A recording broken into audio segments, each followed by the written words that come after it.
जो आपने कहा उसमें से 2-3 बातें जो मुझे याद रह गई हैं, बाकी तो मैंने ये सब लिया है और इनको मैं अवश्य दिखवाऊंगा।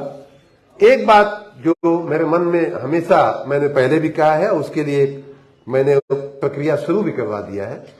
संविदा कर्मियों का जो विषय है वो वास्तव में बहुत ही महत्वपूर्ण विषय है और मैं चाहूंगा कि उसका हम जल्दी से जल्दी हल निकालें। हम अपने वरिष्ठ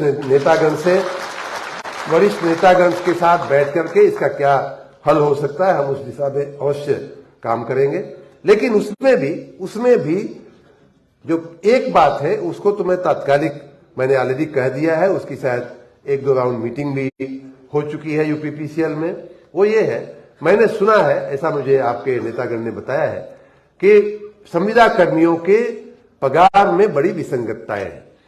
किसी डिस्काम में कुछ पगार मिलती है, दूसरे डिस्काम में कुछ पगार मिलती है, एक ही डिस्काम के एक जिले में कुछ पगार मिलती है, दूसरे जिले में कुछ पगार मिलती है। मैंने इसमें थोड़ा गहराई में जाने की कोशिश की तो कुछ लोगों ने बताया कि साहब ये कुछ लोग मिलिट्री में से आए हुए हैं, कुछ लोग ऐसे आए हुए हैं, इसलिए फर्क है।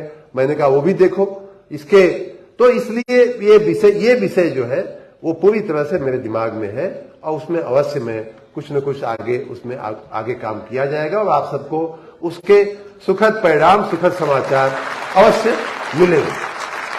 दूसरी बात कि जो हमारे कर्मचारी मृत्यु पाते हैं उनके लिए भी, जैसा मैंने कहा, पहली चिंता का विषय तो यह है कि मृत्यु होनी ही क्यों चाहिए भाई।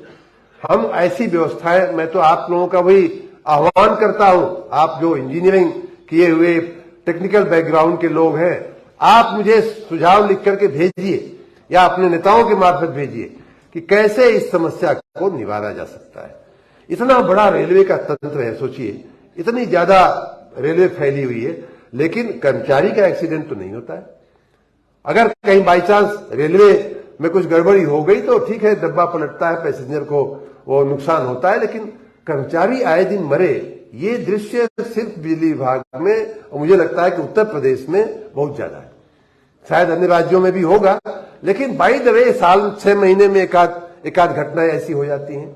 वो क्या हमारी लापरवाही की वजह से ऐसा हो रहा है, इसे खुद आत्ममंथन करने की आवश्यकता है, आत्मचिंतन करने की आवश्यकता है और उसका कुछ तकनीकी सुझाव हो, तकनीकी उसका अगर कोई सोल्यूशन हो तो वो हम तक